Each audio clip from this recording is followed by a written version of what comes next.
afternoon, everyone. I'm Kim Casco, President and CEO of the Iowa City Area Business Partnership and your webinar host for today. On behalf of my peers at the Iowa City Area Development Group, the Iowa City Downtown District, and Think Iowa City, thank you for joining us today.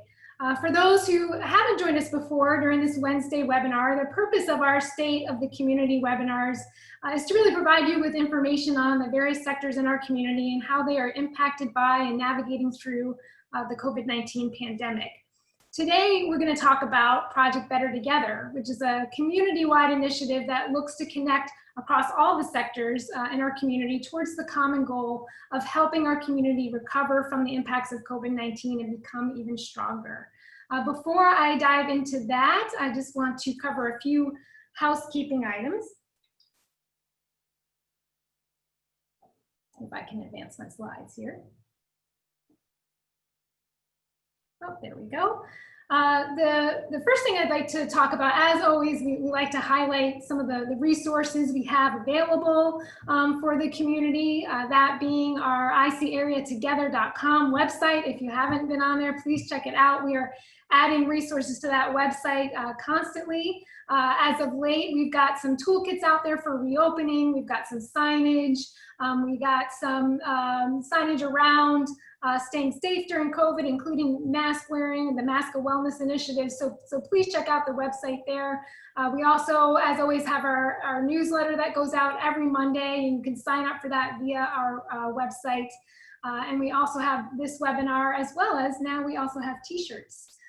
Courtesy of David Bywater and his team at Bankers Advertising Company. Thank you for the t-shirts. I also want to cover real fast some webinar logistics. We do encourage participation and hope that you will ask questions throughout this webinar. You could do so by clicking on the Q&A icon, and a box will appear. You can submit your question through that. And then you should receive notification that your question has been received. Depending on the amount of questions, we may not be able to get to all of them, but we're certainly going to do our best to try. The session will be recorded, and we will share this with all attendees as well as sharing it out on our website.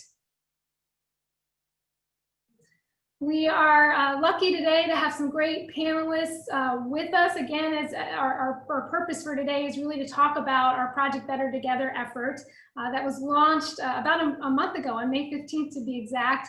And we have some folks from that project with us, and our goal really is to provide you with some background around how the project came into being, the work that's underway, and where we're headed, and how we need all of you to engage in this community-wide effort. We've got with us today Mark Nolte, who is our project director of Project Better Together. We've got Tom Banta, who's the director of strategic growth with the Iowa City Area Development Group. We've got Jim Connor, who's the Eastern Iowa Market President for West Bank. We've got Ying Sa, the founder and principal certified public accountant with Community CPA and Associates. We've got Katie Gerlach, who's the Director of Strategic Operations and Resource Management at Shelter House, and Jennifer Banta, who's our Vice President for Advocacy and Community Development at the Business Partnership. We also have a couple folks from the team that are invisibly waiting in the wings, that being Kate Moreland, who's our President of the Iowa City Area Development Group, Josh Schonberger with Think Iowa City, and Nancy Bird with the Iowa City Downtown District. I'm going to kick things off here with just giving a quick overview on Project Better Together, and then I'm going to turn it over to Mark to talk about the work that's underway. So I always like to start with history and context and kind of how this all came together. And so prior to COVID-19, there was a very informal group that we kind of informally, we're calling the Economic Development Collaboration Group. And it was a group of 12 different organizations that were all engaged in community development and economic development work. That being kind of our 4 organizations, the City of Iowa City, Coralville, North Liberty, the university, the school district, the county, United Way, Community Foundation, and we'd just get together monthly and share updates as to what we were working on. Then COVID-19 hit, and immediately our 4 organizations, the Business Partnership, ICAD, Downtown District, and Think Iowa City, banded together to develop this joint communications effort to really, align our communications, push out resources to our business community, make sure that we were just sharing information and moving towards action. And so it became apparent in the first monthly meetup of the Economic Development Collaboration Group after COVID-19 hit that we needed to be more than just an information sharing group. We really needed to do more to work together to help navigate the impacts and help the community recover. And so from there, we made the decision to essentially expand and formalize the group. And we broadened it to include a number of other stakeholders and really solidify a steering committee. And this is just a quick glance of those who are on the steering committee. We essentially went from a group of 12 different organizations to a group of 30 different organizations. So we added our 3 hospitals, we added our local and our state and our federal elected officials. We added organizations like the Shelter House, Center for Worker Justice, our private organizations like West Bank and Community CPA, who are on the panel today, and ACT and Kirkwood and Pearson. And to us, the steering committee really is just a start. In terms of really the purpose of the effort, it is a community-wide initiative aimed at helping Johnson County recover from the impacts of COVID-19 and reshape an even stronger, more resilient future. And really kind of the ultimate goal, the grand vision, is to build a transformed future for our community with greater economic diversity, growth, inclusivity, resilience, and well-being for all. And that's been our vision statement from the very start. It's not just about recovery, it's about building an even stronger community. And we'll speak to this, the past few weeks, originally, like we said, it started out as addressing, recovering from COVID-19, but it's became readily apparent that in our endeavors in this effort, there's also a lot we can be doing to address racial injustice. And so that you'll see is kind of a stream within the project as well. We also, in terms of how we're going to go about doing this work, it's short-term targeted actions, to accelerate community recovery that ladder up to longer-term forward-thinking solutions that really help get us to that renewed future state. And Mark's going to talk about that in a little bit here. And it's really about, in terms of who's engaged right now, it's our 4 orgs that are helping to lead the effort. Mark's directing it from a project management standpoint. It's guided and advised by the steering committee that cuts across various sectors. And then we need all of you. The next step is really to expand this to be a community-wide network where all are engaged as a coalition of the willing. And so with that, I'm going to turn it over to Mark, and he's going to talk a little bit about how we're approaching this work and getting things done. I think you covered it all. Back to you, Kim. That's not fair. Thanks, Kim. Hi, everybody. Hope you're all enjoying this beautiful day. Thanks for being on this webinar to learn more about this. Like Kim said, we are trying to enact change across our entire county, and we know that's difficult. Within your own business, within your organization, how difficult it can be to make change. And then when you extrapolate that out across, multiple entities and it can be hard, but we're not a county that's going to shy away from things just because it's hard. And Tom's going to tell you a lot more about the process that we're using in the way there is a way to make change, right? You need the support from the top. Again, think about your organization. You need the support of the top, but really change comes from everyone working from the bottom up. And it's that sweet spot in the middle that we're trying to get to. And so that's the role of that steering committee, is to offer some guidance, help with resources when available, make sure there's coordination and we're kind of all moving in the right direction. But we know that the real change will happen if we can get all these groups working together kind of towards that single purpose. And again, Tom's going to talk more about the strategic doing process. But one of the things they talk about for those of us that have gone through the training is, imagine you're going on your dream vacation, right?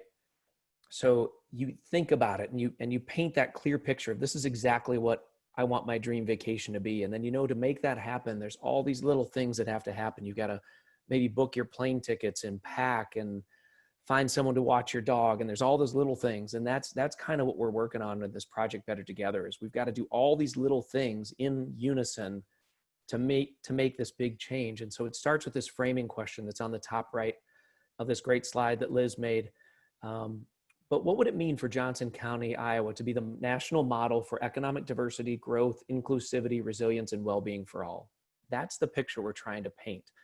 And to get there, it's going to take a lot of work from volunteer groups and a lot of trust, and it's going to be messy and frustrating, and we've got to work to eliminate redundancy and competition and all that kind of stuff. But it can also be this joyous, life-giving, deep relationship building exercise, and that's what we're about right now. And so if you could go to the next slide, please.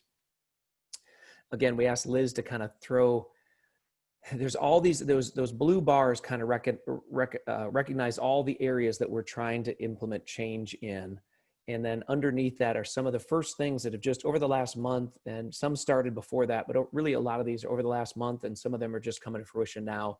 These are some of the things and some of the strategic doing groups that have come together to start making some changes. So you can see in some areas, there's several things going. In other areas, we're still kind of getting out of the blocks, and we've got to put some things together on. And so we're going to talk about a few of those things. But first, we wanted to just explain to everyone who's not familiar with this concept of strategic doing. It's a methodology that uses a lot of really validated social science tools that came out of the University of Purdue. And I really credit Tom Banta for being the driver for making this so powerful in our community. He has brought them in numerous times, and we have more people trained in facilitating strategic doing than any other place in the country.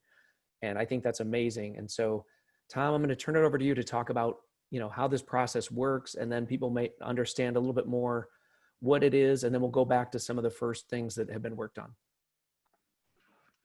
Thanks, Mark. Appreciate the opportunity to share a little bit about this. This is exciting work. This is as challenging as these times are. There's a tremendous amount of opportunity, and so I'm excited about what comes of this and what comes of this work. I don't think anyone can argue that we are facing some pretty complex, wicked challenges here. None of this is going to be easy. There are no straightforward answers or any silver bullets that are going to get us out of this. But the opportunity is tremendous if we take advantage of it. And that's what I see here with bringing the strategic doing methodology to this. It is just a process. Ultimately, it's going to be the people involved that make and affect the change. But at a high level, and you can move the slide forward here, Kim, what we recognize here within this opportunity is that at the end of the day, we all kind of have a responsibility to do this work and create a sustainable future for ourselves and our community. That no one individual is going to be able to do this alone. So it's going to require everyone on this call and a number of others who are not to be a part of this work. It's going to require some open, honest conversations, and collaboration is going to be our path forward. And ultimately, this is the credo of this work. And at the end of the day, it's going to be driven by action. And so we can have a lot of great ideas, but we're going to have to put some action to them. And through that, as Mark had mentioned, we're going to build trust. And that trust over time through these small incremental actions are going to be what get us to the outcomes that we are desiring. And so at a high level, Mark had mentioned, this is something we've been doing for the last 3 years. It's been a process that's been refined and developed over the last 25 years by a gentleman by the name of Ed Morrison, primarily in the community and economic development realms. It really takes these complex challenges that the communities and organizations face and focuses the time and energy on, one, reframing that problem into an aspirational opportunity. What is the future that we want to see? And then from there, we start to look at the assets that we already have at our disposal. We start to uncover those hidden networks that exist in the room. Think about the folks that are on this call, the individuals that are watching. We all have talents and skills and assets that are available to us, and we all have hidden networks that we could open up to do this work. From there, we take some time to link and leverage those and create some strategic opportunities. And it gives everyone in the room a voice, everyone in the room a role, and we collectively decide which opportunities we want to prioritize based on what we think is going to have the most impact and going to be the easiest for us to implement. We're going to develop a 30-day action plan and start chipping away at those. And from there, we're going to build this community of doing, a community of collaboration.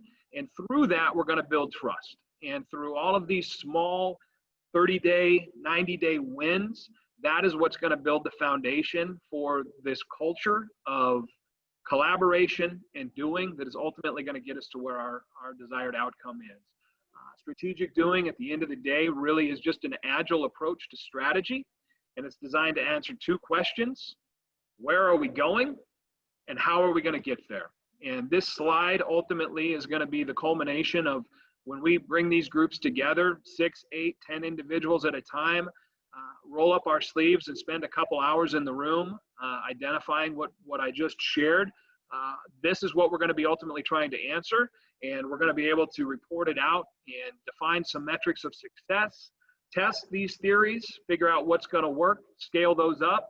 If something fails, we're going to move on, but ultimately we're not going to be discouraged by that, because through that trust and the collaboration, we're going to build the resiliency that we need to overcome these really complex problems and build the future we want.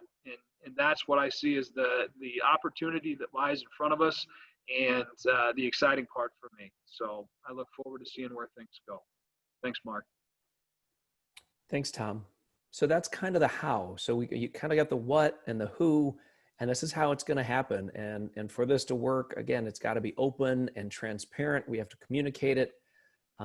So anyone that wants to get involved, Kim will share more later about how you can get involved, but we're going to be very transparent about how we report what's going on so that everyone can see. And hopefully what people will see over the next few months is that all these things are bubbling up, and all these little things, all these little wins are happening, and it's all pushing us towards that outcome that we want. And so we're going to talk about a few of the efforts that are already underway.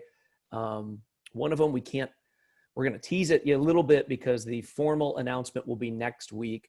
But really, Jim Connard, want to credit him for really going out and shaking the bushes and really raising a lot of funding to expand what was the Downtown District's gift card program so that we can take that countywide. So I'm going to turn over to Jim for your thoughts. Well, thanks, Mark. Yeah, I feel like I'm on this panel a week early because, like you said, we can't give out all the details, but we do have a big announcement coming out on Monday. In short, we've joined forces with a number of community partners to create a very sizable and concerted effort to drive business into our local economy. We're really excited about the potential impact of the program it's going to have on our local businesses. And again, we'll be coming out with an announcement this coming Monday, June 22nd. So watch for the press releases when they come out, and hopefully you'll be as excited as we are when you see those and agree that the program will have a real meaningful impact for a lot of our friends in business that were impacted over the last few months. Thanks, Jim. And again, if you have questions, please use the question feature, and Kim's monitoring those right now. Next up, Katie Gerlach, who is also trained in strategic doing and has been helping us on a number of these already, and is just a phenomenal facilitator in these. What's going on with the state eviction and foreclosure prevention program, and what should people know? Thanks, Mark. The Iowa Finance Authority released a $20 million eviction and foreclosure prevention program. We learned today that there's only been 600 applications to that program, which is incredible because the funds are there, the resources are there, and we need to get people connected to those resources. So one thing that we'll be doing here locally at Shelter House and across housing organizations is that we're going to be pulling leaders from those organizations together to make sure that we're meeting the needs of our community here locally, and that we're leveraging all the assets we have. And we'll try to use this Project Better together as a platform to tackle what is really actually a very large social issue. The scalability of these solutions is important though, and I think that's what strategic doing can do for these organizations that are tackling really large scale social problems. And that is that you're bringing the solution down to a really small local level.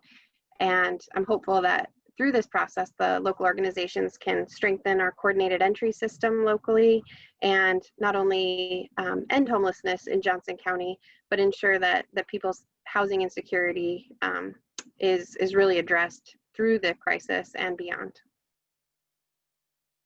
Thank you. There was a lot of headlines around the Payroll Protection Program, PPP, when it first came out in April. There was a rush to get those applications in through local banks. That first round was wiped out very quickly. A second round of PPP was made available, and really appreciate Ying Sa, the founder and principal at Community CPA, is with us. She's really been working tirelessly to make sure that those funds get to all business owners, especially our immigrant and minority-owned business owners. And she's here to kind of update us on where things stand and how you can help make sure all businesses in our area receive that funding. Ying? Thank you, Mark. First of all, I want to say that this project Better Together is really have this tremendous leadership put in place. And for me to come on board to really seeing the minority and immigrant businesses, how they survive with this pandemic. And that's tremendous for that kind of input coming into this group and making Johnson area it's just a great place for small business to survive. I just thought that we're just hit the hammer on the nail, and we got it right. And those small businesses are really the key survival for the bigger economy. So in this process of PPP development, in the very beginning, we definitely see some drawbacks, right? So PPP came out, it ran out in such a short time. There are businesses actually just couldn't survive the month of April. If PPP was running properly and really touched on small business, a lot of small businesses would have had a better chance to survive. However, and with the PPP development, now they extended the forgiveness program from 8 weeks to 12 weeks. And this 8 weeks to 24 weeks, this extension allowed a lot of small business to start thinking, oh, maybe now I'm able to get PPP to spend it the way I want to spend. And keep in mind that we also have a really good unemployment benefit coming into citizens, into people who doesn't have job anymore. That benefit was so high. Most of those recipients actually have more money from workforce than what they made through small business owners. So that made it impossible for small business owner to really use the PPP money, even if they got it. Because they can't spend it in the 8 weeks because they can't get their worker to come back to work. So with that expansion, definitely put a new spin on the program, but of course they did not extend the PPP deadline, which is the June 30th. So what this Project Better Together team, and we are all here to help you to identify places you can go to get your PPP loan in now, because you still have about 10 days to do it. The June 30th date, approval date, is not the lender's date. It is actually SBA approval date. The lender need more time to submit your application. So you don't have till June 30th. You have till next week. So we want to send that message out to you, and hopefully the people online could disseminate that knowledge as well to our citizens, people in Johnson County, because we want our folks to benefit from PPP. But let me leave you with something more hopeful. PPP is ending, but economic injury disaster loan is not. It just started another round 3 days ago. So you can literally encourage your small businesses to apply for EIDL loan. And that is a 30-year loan with first 12 months you don't have to pay, and a 3.75% rate. And to give you an idea, if you get $150,000, you only need to pay $750 a month after 12 months later on the monthly fee. So it is really manageable, and there's still hope. And I really think that with the leadership coming out of the Project Better Together, we're going to be better together for sure, because we are going to get these help from the government and run business properly, small business becoming a big business. And we have hope, and we believe that you will not only survive, but thrive. Thank you, Mark. Thank you so much, Ying. You're always so, I just love how you fight for your clients and immigrant businesses all over the state of Iowa. And thanks for being on the steering committee and making and working with us. And you always have great new information. And we also need to give a shout out to the local banks and Jim, and you guys worked tirelessly to get that first round of PPP out, and now you're still doing it and trying to help businesses. So that's the kind of thing that makes this place special is that we have bankers that we're working to support our small businesses. And I know my wife and I, small business, we needed one to get through that. So thank you. Childcare has always been an issue. We know that COVID has just made that even worse as parents are trying to go back to work when they can, if they're essential workers. But childcare centers were closed down and everything. And Jenny Banta's been working around the clock with her team, trying to get this figured out. So Jenny, we're going to turn over you. What do we need to know about the state of childcare and what you're doing to fix it? Thank you, Mark. And thank you for having me on this webinar, because this is a topic that is near and dear to my heart, and I'm very passionate about it. So I wanted to start out by giving a little background on the childcare crisis we have here in Johnson County. I often refer to it as a two-generation issue. First, we have parents struggling to find reliable, affordable, quality childcare so that they can work, often turning down job offers or having to leave the workforce due to childcare issues. But secondly, we need to give our children a strong foundation from cradle to career so they can thrive in the workforce, and that all starts with high quality childcare. The Iowa Women's Foundation offers some really staggering data that they collected a few years ago around childcare here in Iowa. And I encourage you all to go and look at the research on their website. But here are a few details that really stick out to me. As you probably have heard, Iowans are hardworking. We rank at the top for having all available parents working outside of the home. Here in Johnson County, 76% of women are in the workforce. So this becomes a problem when 2.4 children need childcare for every one spot that is available.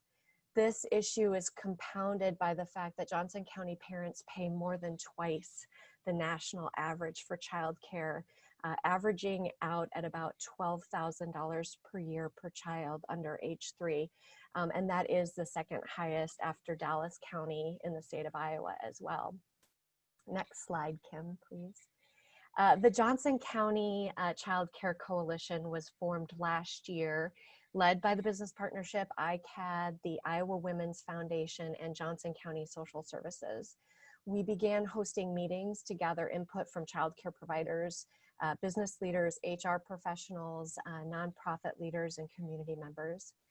And last September, all of these stakeholders came together in person, imagine that, at Merge to form teams and begin tackling some of the most urgent issues. We thought that maybe 30 or 40 people would show up at that event. We ended up with standing room only, with more than 70 people from nonprofits, education, business, and elected officials were in attendance at that event. And at that event, we determined that our goal as a child care coalition was to activate the business community around the challenges associated with childcare, increase availability of high quality, affordable childcare, and also expand before and after school care and summer programs to address equity in our education system. So really at the end of the day, we asked ourselves, what would it look like if Johnson County was the best place to raise a family and have a career? So with these goals in mind, 4 teams were created. We used the strategic doing methodology that Tom Banta shared earlier. And these 4 teams began addressing some of the most pressing issues in our community: before and after school and summer care programs, building and expanding childcare, business and childcare partnerships, and childcare entrepreneurship. In addition, Dawn Oliver and I from the Iowa Women's Foundation, we continued advocating for childcare related legislation with our state legislators. 4 childcare related bills were introduced this legislative session, and we were making considerable headway with addressing the childcare cliff effect, which is one of the biggest issues that we face with affordability and equity in childcare. So that's where we were pre-COVID. All of those great things were happening. And then we had to very quickly shift gears. The 4 teams continued to meet and are continuing to make progress on their initiatives. But my focus quickly shifted to supporting existing childcare providers. On April 15th, we hosted our first childcare providers meetup. I was referring to it as our support group. We've been meeting every other week during this COVID outbreak. And during these meetings, we've shared resources, talked through new safety protocols, discussed disaster insurance and liability issues. We've even discussed where to buy whole milk and Purell Pure Surface. I know all kinds of things about childcare now that I never knew before. So when needed, we've invited guests to join us, including Paul Heath from the SBDC to help us navigate PPP rules. Julie Allison from the Iowa Department of Human Services talked us through state grants that were available for childcare providers.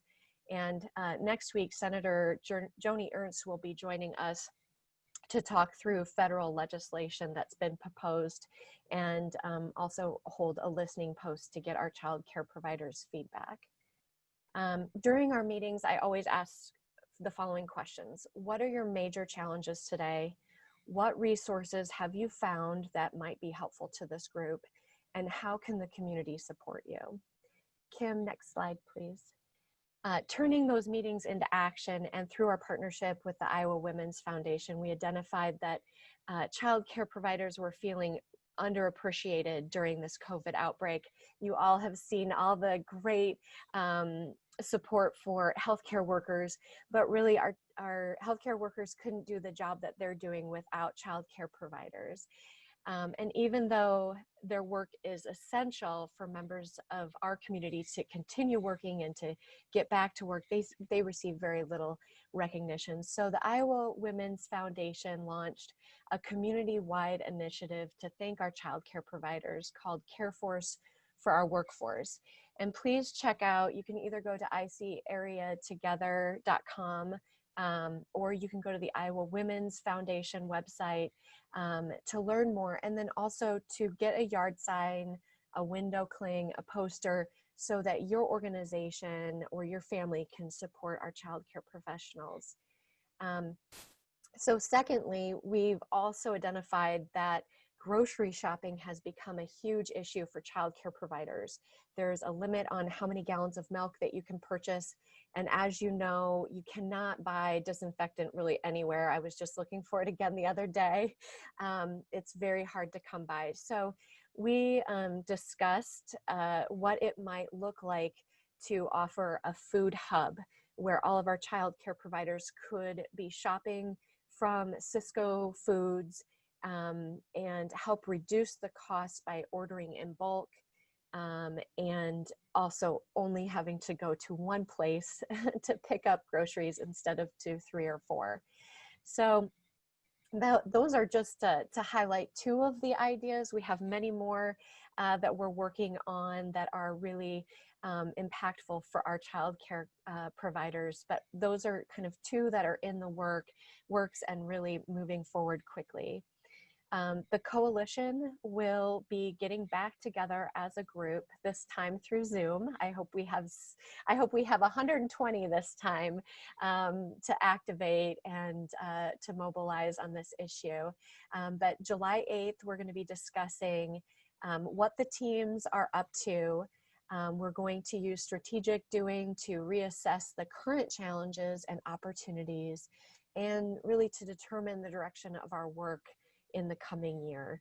So I have learned so much from our childcare providers, and I am so impressed with their resilience, their resourcefulness, and their compassion. They have truly made sacrifices to their bottom line and to their personal safety in order to keep our families, you know, working throughout this crisis. And lastly, Kim, I'd like you to advance the slides here. I'd like to thank all of our partners in this. It really has been a community-wide effort with so many amazing partners coming to the table. So I hope to see more progress after our July 8th meeting. And if you would like to join that, please reach out to me or reach out to the Iowa Women's Foundation, and we will get you more information. Thanks, Jenny, and thanks everybody. So hopefully people can see these are just a few of the things that are going on. It's going to take a lot more, but I know we've got the interested people, people are volunteering. We've got the methodology to put change in place quickly and make short-term, long-term gains. So I'm excited. I know that there's a lot of fear and concern out there as we deal with COVID, and we're worried about a second wave and everything. But I know this county is we're going to figure it out, and we're going to be the model for the rest of the country. So thank you, everybody. Kim, I'll turn it back to you. All right, great. And before we turn it over to Q&A here, and I see we've got at least one question in there, and I've got a couple on text. I do want to share a little bit more information about how folks can engage in this effort, because as you can see, there's a lot of work to be done, and it really is about connecting the dots. And we want to make sure that people understand that you don't have to be you know, in a formal position of leadership. You just have to be you know, a community member that cares about this community and wants to make change. And it's all about, you know, like Mark said earlier, the grassroots efforts. And so let me see if I can gracefully share my screen here so that I can show you. I'm gonna pull up the website here. Share screen. Okay. There. Okay, so I'm on our IC area together. Oops, no, I didn't hit share. That would help to hit that first.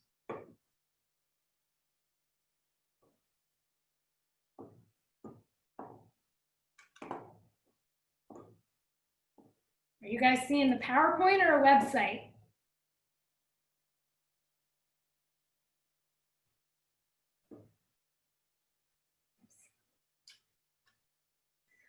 There's a couple different ways to engage with this effort here.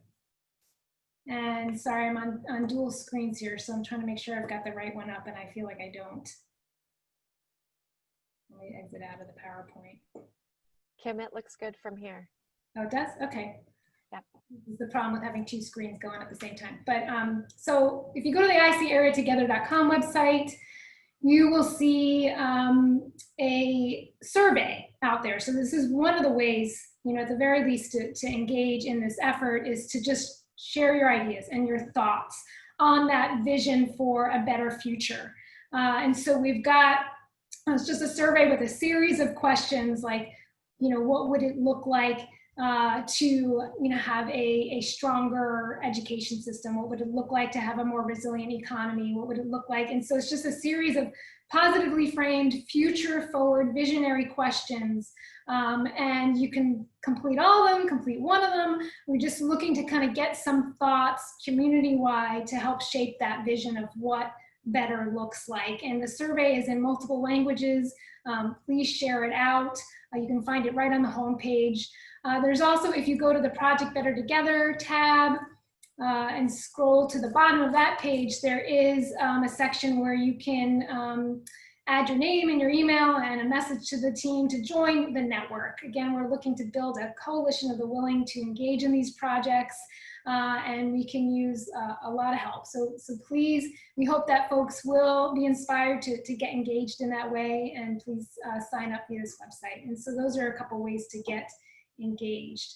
So I'm gonna stop share again here, and we're gonna take some questions, and Emily's going to put us into gallery view here so you can see all of us. And I did have, let me pull up the one question here on question directing to Katie. So Katie, for the eviction and foreclosure program, do the landlords have an incentive to help their tenants apply, since payments will be made to landlords directly, as I understand? In other words, do we think landlords can help advance applications? Thanks, Kim. Absolutely. I think it's an incredible program with opportunities that landlords are going to receive the payments directly from the service providers that are running the program through IFA. So if your tenants are having trouble paying their rent, it's well within your interest to connect them with this program. The issue I think we're running into is the $600 per week unemployment is a disqualifier for the assistance. So I think they're taking a look at that. I hope they are. Certainly. You know, it's really going to be, that's the one big issue with the state program. But I do think landlords have a great incentive in any work we can do to get the word out. I know that case managers at the housing organizations are working really hard to make sure that message is out there, but this is impacting people at all income levels that don't necessarily have social service utilization experience. So they might not know that these resources are available, or they might be too proud to ask for them. And so I think it's important we get the message out there that this is for everybody. This is part of the CARES Act, and eviction prevention is for everybody, not just people that have necessarily interacted with social services previously.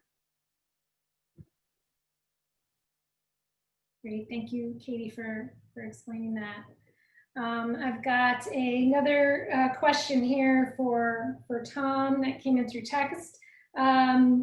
Tom, can you talk a little bit about what types of strategic doing successes you've seen, and where you're currently applying that framework to work that's going on in Project Better Together?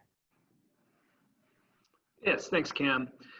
You know, as I mentioned on the outset, we've been using this for a few years, and we've continued to integrate it more consistently into our work. Jenny shared prior how it's been successful in her work, specifically around affordable childcare. We've used it with our bicycle-friendly business community, biking. We used it to generate some new ideas and initiatives around Bike to Work Month last year, convening these groups, create some new ways to invigorate ideas and energy around activities to continue to further this community's bicycle friendliness. I've used it to convene our local foods, predominantly our CPG, consumer packaged goods companies. So think about the Oasis falafels of the world and the Old Capital tofu and those, to start to meet on a bi-weekly basis to build out that community more robustly and get them to start sharing the different experiences and assets that they've had. It's some, kind of early immediate success was a local producer was able to find their way into a local grocery store after one of the meetings. So starting to expand their distribution opportunities, connecting them with some local business resources to the EDC around marketing. And so really the opportunities have been varied, and we've used them across a few different functional areas. I think we're going to convene a group here over the next couple weeks around food insecurity, and build off of a project that started prior to SD, but was part of the COVID response through some local restaurants downtown and some other local service providers, called Food with Love. And that had all the tenets of a strategic doing project. There were folks that brought assets to the table to solve a problem, a small group that started to collaborate, test and iterate a few ideas. And now it's at a point where they've served, I saw a note yesterday, close to 9,000 meals over the course of the last, I'd say, 6 to 8 weeks. And we're at a place where, how do we scale this up to address more food insecurity throughout Johnson County? So we're convening that conversation next week on the heels of last week's webinar around a community space for Black businesses and Black community leaders. I think we're going to convene a group around social justice here in the coming weeks to start to explore that more specifically and see what assets exist and resources that we could leverage and link to provide opportunities there. So those are just a handful that we've been involved in, and some that happened outside of this process that we see we can bring some organization and continued guidance to the conversation, and others that will start more organically. So. Can I offer one of the stories that Ed Morrison tells when he in the training that we've gone through that I just love is, I can't remember if it was Philadelphia or Baltimore, but one of the communities they worked in was strategic doing. They were having problems with third grade boys were just not reading to grade level. And the problem was even worse within the African-American community. And so a group of people got together, they used strategic doing. And one of the things they came up with was, they realized that the barbershop was a center of culture and a hub in the Black community. And so they went to the barbershops and they took them books, they took them age appropriate books. And they said, when young boys come in to get their hair cut, can you just give them a book and have them read to you while you cut their hair, right? And it's just a genius solution that didn't take any policy change, didn't take a bunch of money. No one had to give them permission, but they knew it was the right thing to do. And so I would love that example of just, that's how a grassroots thing can just really have a huge impact over time if we allow ourselves to get creative and just do stuff. Yeah, that's a great example. That was Baltimore. And, another similar one to that resonates with me is Flint, Michigan. And they tell the story there. Flint, Michigan's been using this to reimagine and rebuild their community for the better part of a decade. And it's become their culture of how they tackle and address problems in their community. And teen homicide rates are through the roof with young men there and have been for a long time. And one of the solutions that was born out of one of these sessions with this group was the mothers decided that they'd start showing up to the bars at 1 a.m. They just started, they didn't have to do anything. They just had to show up and sit down at a table. And their presence alone started to change the dynamics of what went on at 1 a.m. in the local community bars and in the neighborhoods. And so this stuff doesn't have to be, grand slam home runs. It really is designed to be singles and doubles. And in the baseball world, it's playing station to station. It's all these small little wins that are easy to do. The internal mantra is do the doable. Let's start there, but let's have a bias toward action. And let's do a lot of little things that are ultimately going to culminate in transformational change. And that's the reality. And you think about any change that you've been a part of, ultimately, it's typically the culmination of a lot of little things. Very rarely does this stuff change overnight. And I don't expect it will here. But you create a culture and a community that trusts each other, that love each other, and start to work collaboratively together. It's unbelievable what possible outcomes we can arrive at, probably beyond anything we imagine. It's going to take patience, it's going to take time, it's going to take resiliency, and it's going to take hard work. There's no way around that, but it's a tremendous opportunity if we take advantage of it. So thanks, Kim. Thanks, Tom. And I've got another question for you that came in through Facebook. Through my company, I've designed a survey that ties in identity and characteristics and individual strengths to how and what a community does. Can you elaborate on this in light of strategic doing in this framework? I don't know. I think I probably would need to understand it a little bit better. But I'm going to jump in, Tom and Sally. Oh, go ahead. Yeah, and jump in, Katie. I think one opportunity or to that end, the opportunity for those to present themselves, I guess part of the nature of this process early on is where you start to put your assets on the table. And assets fall within skills. There's physical assets, there's social assets, your networks, there's financial assets. But ultimately, that skills section is where I would see this potentially living.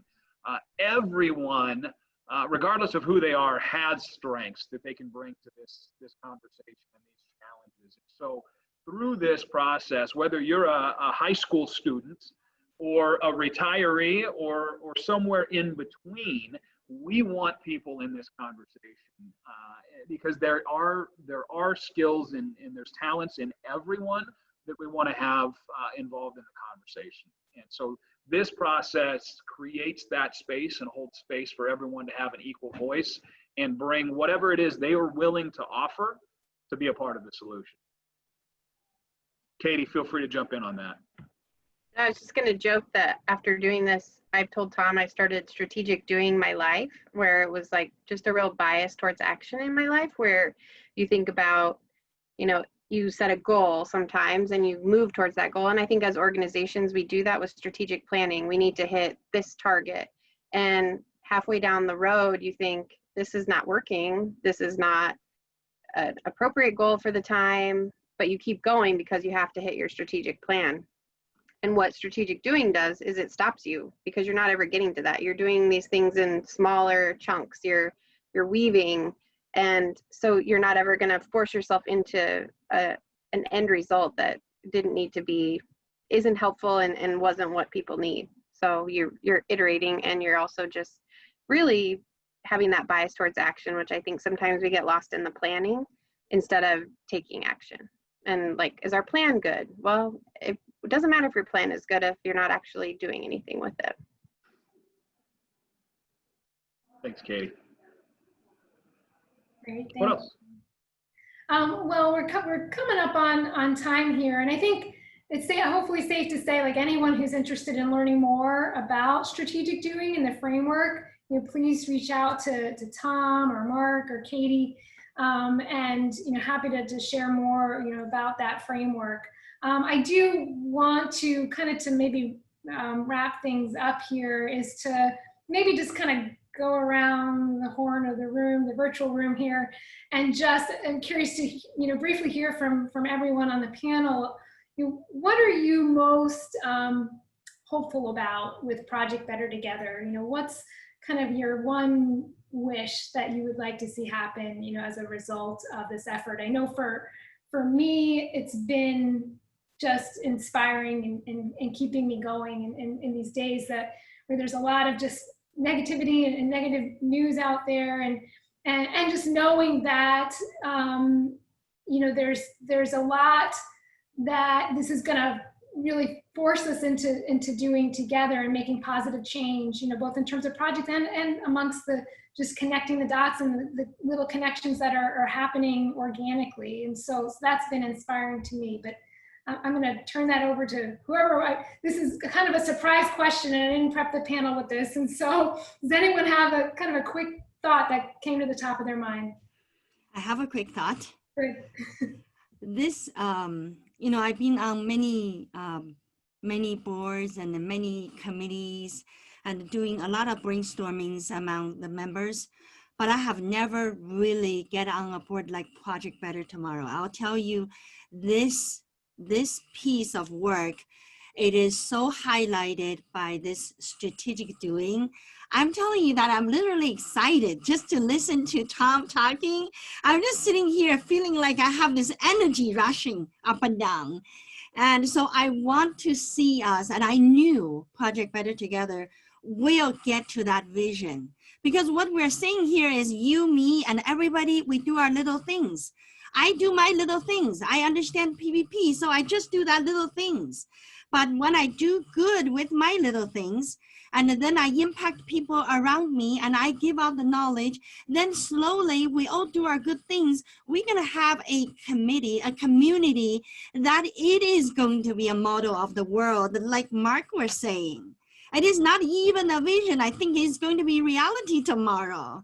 And I felt that energy, and I want to thank every one of you, because obviously it is a drop, it's a water drop in the bucket. Every drop has to go in order to create the wave. And I think we already have the wave, we just need the wind. So we can really gather momentum. And I just tell you that I will do my share, and I will do what I am good at, and I will write with you, and we will make this community better and the best in the country and in the world. Wow.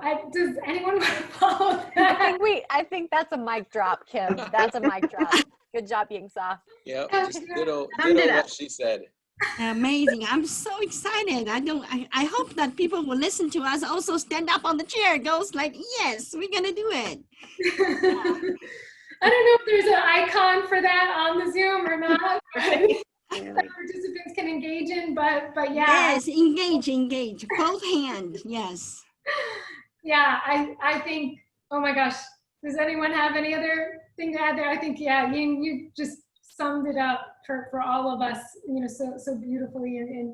And I hope that, thank you to all of you for being on the panel, for leading the charge on this work, and for sharing, what you're doing and inspiring others. And I hope that, thank you to those of you who signed on to this webinar. I hope that you're inspired to join us. Please sign up on the webpage, or just email, call any one of us, and we'll get you engaged and put you to work. So I hope everyone has a good rest of your afternoon, and a lovely week, and we'll hope to see you all soon. Thanks, everyone. Thank you.